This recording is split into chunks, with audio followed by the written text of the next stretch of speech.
இரண்டாவது முறையாக பிரதமராக பதவியேற்றுள்ள நரேந்திர மோடிக்கு தமிழக முதலமைச்சர் ஸ்டாலின் வாழ்த்துக்களை கூறியுள்ளார். அதில், நீங்கள் பிரதமராக இருந்து அரசியலமைப்பின் உண்மை தன்மையை தூக்கி பிடிப்பீர்கள் என்றும், நாட்டின் மதச்சார்பற்ற தன்மையை பராமரிப்பீர்கள் என்றும், கூட்டாட்சியை மேம்படுத்தவும், மாநில உரிமைகளை மதிக்கவும், நமது ஜனநாயகத்தை பாதுகாக்கவும் உண்மையான உணர்வுடன் செயல்படுவீர்கள் என்று நம்புகிறேன் என்று கூறியுள்ளார். தமிழக வெற்றி கழகத்திற்கு 2026 தான் இலக்கு. 2026 தாவேக வெற்றி பெறும் என தமிழக வெற்றி கழக பொதுச் செயலாளர் புசி ஆனந்த் பேசியுள்ளார். தமிழக வெற்றி கழகத்தின் முதல் மாவட்ட அலுவலகத்தை புதுக்கோட்டையில் திறந்து வைத்து தொண்டர்களிடையே பேசிய அவர், நடிகர் விஜயின் கட்டளையை நிறைவேற்ற தொண்டர்கள் அயராது பாடுபட வேண்டும். முதலில் தொழில் நடத்தி சம்பாதிக்க வேண்டும். அதன் பின் குடும்பத்தை கவனிக்க வேண்டும். அதற்கு அடுத்தபடியாக சம்பாதித்த காசில் 1 அல்லது 2% பொதுமக்களுக்கு சேவை செய்ய வேண்டும் என்பதுதான் நடிகர் விஜயின் கட்டளை. நடிகர் விஜய் கூறியபடி 2026 தான் நமது இலக்கு. 2026 கண்டிப்பாக தாவேக வெற்றி பெறும். நாம் யாரையும் விமர்சனம் செய்து பேச வேண்டாம். பொதுமக்கள் பிரச்சனையில் முன்னுரிமை கொடுத்து அவருடைய பிரச்சனையை தீர்ப்பதற்கு தொண்டர்கள் தங்களை ஈடுபடுத்திக் கொள்ள வேண்டும் என்று கூறினார். பின்னர் செய்தியாளர்களை சந்தித்த புசி ஆனந்த், நாம் தமிழர் கட்சியோடு கூட்டணி சேருவது பற்றி எங்களுடைய தலைவர் விஜய் அறிவிப்பார். தமிழக வெற்றி கழகத்தின் அடுத்த கூட்டம் வரும் 18ஆம் தேதி நடப்பதாக செய்திகள் வெளியாகி உள்ளன. அது தவறு. அப்படி ஒரு கூட்டம் நடப்பதாகவே இல்லை என்று தெரிவித்தார். திருத்தணியில் அதிமுக முன்னாள் அமைச்சர் ஜெயக்குமார் செய்தியாளர்களிடம் பேசுகையில், பாரதிய ஜனதா மதவாத சாதி அரசியலை கைவிட வேண்டும். இந்த அரசியலால் தான் வட மாநிலங்களில் மக்கள் பாரதிய ஜனதாவுக்கு சரியான பாடம் புகட்டி உள்ளனர். தேர்தல் முடிவுகள் வருவதற்கு முன்பு பாரதிய ஜனதா தனித்து 400 இடங்களில் வெற்றி பெறும் என மார்த்தட்டி கொண்டிருந்தனர். தற்போது 240 இடங்களை மட்டுமே பெற்றுள்ளனர். பிரதமர் மோடிக்கு தற்போது கடிவாளம் போடப்பட்டுள்ளது. அவர் தன்னிச்சையாக செயல்பட முடியாது. மேலும் திமுக தலைவர் ஸ்டாலின் ஆட்சிக்கு வந்தவுடன் ஆண்டுக்கு 1,00,000 பேருக்கு அரசு வேலை வழங்கப்படும் என வாக்குறுதி கொடுத்தார். கடந்த 3 ஆண்டுகளில் 6,600 பேருக்கு மட்டுமே அரசு பணி வழங்குவதற்கு நேற்றைய முன்தினம் தேர்வு நடத்தப்பட்டது. அதிமுக 52 ஆண்டுகளாக இயங்கி வரும் பெரிய கட்சி. இதை அழிக்க யாராலும் முடியாது. வரும் 2026ஆம் ஆண்டு சட்டசபை தேர்தலில் அதிமுக ஆட்சியை பிடிக்கும் என்று கூறினார். 40 வயதிற்கு மேற்பட்டவர்கள் பதிவு பெற்ற மருத்துவரிடம் மருத்துவ சான்றிதழ் பெற்ற பின்னரே புதிய ஓட்டுநர் உரிமம் பெறவோ அல்லது பழைய ஓட்டுநர் உரிமத்தை புதுப்பிக்கவோ இயலும் என தமிழக போக்குவரத்து துறை அறிவித்துள்ளது. தமிழ்நாடு மருத்துவ கவுன்சிலில் பதிவு பெற்ற மருத்துவர்கள் மட்டும் சாரதி சாப்ட்வேரை இனி பயன்படுத்தி விண்ணப்பதாரர்களுக்கான மருத்துவ சான்றிதழினை மின்னணு வாயிலாக மட்டுமே பதிவேற்றம் செய்ய இயலும். சாரதி சாப்ட்வேரில் மருத்துவர்கள் தங்களது விவரங்களை பதிவு செய்வது குறித்தும் தங்களது பதிவுகளை உறுதி செய்வது குறித்தும் இன்று காலை 11 மணி அளவில் மாநிலம் முழுவதும் அந்தந்த வட்டார போக்குவரத்து அலுவலகர்கள் மூலம் செயல்முறை விளக்கம் காண்பிக்கப்படும் எனவும் தமிழக போக்குவரத்து துறை அறிவித்துள்ளது.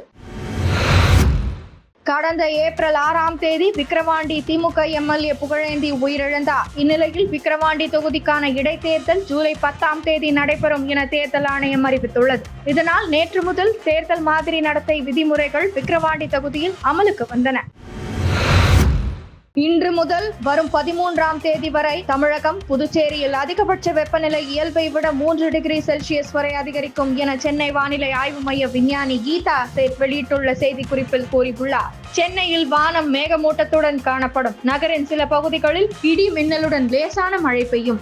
அதிகபட்சம் 37 டிகிரி செல்சியஸ் வெப்பநிலை பதிவாகும். குமரிக்கடல், மன்னார் வளைகுடா மற்றும் தென் மாவட்ட கடலோர பகுதிகளில் வரும் 12ஆம் தேதி வரை மணிக்கு 55 கிலோமீட்டர் வேகத்தில் சூறாவளி காற்று வீசும். மத்திய மற்றும் தெற்கு வங்கக்கடல், அந்தமானின் வடக்கு பகுதி, வங்கக்கடலின் மத்திய மேற்கு பகுதி, தெற்கு பகுதி உள்ளிட்ட பகுதிகளில் வரும் 13ஆம் தேதி வரை மணிக்கு 65 கிலோமீட்டர் வேகத்தில் சூறாவளி காற்று வீசும். எனவே மீனவர்கள் இந்த பகுதிகளுக்கு மீன்பிடிக்க செல்ல வேண்டாம் என அந்த செய்திக்குறிப்பில் அறிவிக்கப்பட்டுள்ளது. அதிமுகவில் என்னென்ன புரட்சி வெடிக்கப் போகிறது என்பதை பொறுத்திருந்து பார்க்க வேண்டும் என்று தமிழக சட்டத்துறை அமைச்சர் ரகுபதி கூறியுள்ளார். புதுக்கோட்டையில் செய்தியாளர்களை சந்தித்த ரகுபதி, அதிமுகவை பற்றி பேச எனக்கு தகுதி இல்லை என எடப்பாடி பழனிசாமி கூறியது பற்றி கேட்கிறீர்கள். எடப்பாடி பழனிசாமி அதிமுகவின் பொதுச் செயலாளர். அந்த கட்சிக்குள் என்னென்ன நடக்கிறது என்பது அவருக்கு நன்றாகவே தெரியும். நாங்கள் அதிமுகவை பற்றி விமர்சிக்கவில்லை. ஆனால் திமுகவை பற்றி பேசுவதற்கு எடப்பாடிக்கு என்ன தகுதி இருக்கிறது? திமுகவை பற்றியும் முதலமைச்சர் பற்றியும் விமர்சிப்பதற்கு எடப்பாடி பழனிசாமிக்கு தகுதி இருக்கிறது என்றால் அதிமுக பற்றி பேசுவதற்கு ரகுபதிக்கு நிச்சயம் தகுதி உண்டு. அதிமுகவில் என்னென்ன கூத்துக்கள் நடக்க போகிறது, என்னென்ன புரட்சி வெடிக்கப் போகிறது என்பதை பொறுத்திருந்து பார்க்க வேண்டும் என்று கூறியுள்ளார். பிரதமராக பதவியேற்றுள்ள மோடிக்கும் மத்திய அமைச்சர்களுக்கும் வாழ்த்துக்களை பகிர்ந்துள்ள மதுரை ஆதீனம் பிரதமரிடம் 2 கோரிக்கைகளை வைத்துள்ளார். இந்திரா தாரை வார்த்து கொடுத்த கச்சத்தீவை மீட்டெடுக்க வேண்டும் என்றும், இலங்கையில் உள்ள தமிழ் மக்களை பாதுகாக்க பிரதமர் மோடி தமிழ் ஈழத்தை ஏற்படுத்த வேண்டும் என்றும் கோரிக்கை விடுத்துள்ளார். மேலும் பாஜகவுடன் கூட்டணி வைக்காததால் தான் அதிமுக தோல்வியை தழுவியது எனவும், பாஜக பெரும்பான்மையுடன் மீண்டும் ஆட்சி அமைத்திருந்தால் மின்னணு ஓட்டுப்பதிவு இயந்திரத்தில் பட்டனை அழுத்தியவுடன் பாஜகவுக்கு ஓட்டு விழுகிறது என கூறியிருப்பார்கள். 3வது முறையாக பிரதமராக பொறுப்பேற்ற நரேந்திர மோடி விவசாயிகளுக்கு ஆண்டுக்கு 6000 ரூபாய் நிதி ஒதுக்கீடு செய்யும் கோப்பில் முதல் கையெழுத்திட்டார். தேசிய ஜனநாயக கூட்டணி சார்பில் பிரதமர் மோடி தொடர்ந்து 3வது முறையாக பிரதமராக பொறுப்பேற்றுக் கொண்டதும் முக்கிய ஆவணங்களில் கையெழுத்திட்டு தனது அலுவல் பணிகளை துவக்கினார். அதன்படி ஒரு விவசாயிக்கு ஆண்டுக்கு 6000 ரூபாய் விகிதம் 9.2 கோடி விவசாயிகள் பயன்பெறும் வகையில் 20,000 கோடி ரூபாய் தொகையை பிரதமர் மோடி விடுவித்தார். மோடியின் வாக்குறுதிகளில் ஒன்றான விவசாயிகளுக்கு நிதி வழங்கும் இந்த திட்டத்தின் கீழ் 17வது தவணையாக இந்த தொகை விடுவிக்கப்பட்டது. முன்னதாக அலுவலகத்தில் பணிகளை தொடர சவுத் பிளாக் வந்த பிரதமர் நரேந்திர மோடியை அலுவலகர்கள் கரகோஷத்துடன் வரவேற்றனர்.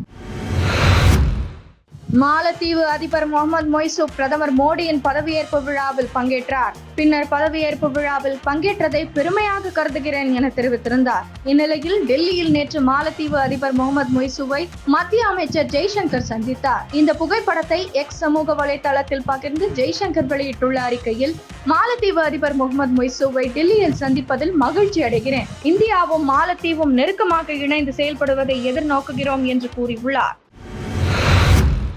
மும்பை கார் விபத்தை ஏற்படுத்திய சிறுவனின் தந்தைக்கு சொந்தமான ஹோட்டல் புல்டோசர் கொண்டு இடிக்கப்பட்டது. ரியல் எஸ்டேட் தொழிலதிபர் விஷால் அகர்வாலுக்கு சொந்தமான ஹோட்டலின் சில பகுதி சட்டவிரோதமாக கட்டப்பட்டுள்ளதாக கூறி அதிகாரிகள் புல்டோசர் கொண்டு இடித்து அகற்றினர்.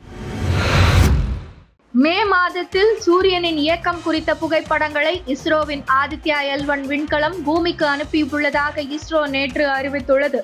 சூரியனை ஆய்வு செய்ய கடந்த ஆண்டு செப்டம்பர் 2ஆம் தேதி ஆதித்யா L1 விண்கலத்தை ஸ்ரீஹரிகோட்டாவிலிருந்து இஸ்ரோ விண்ணில் ஏவியது.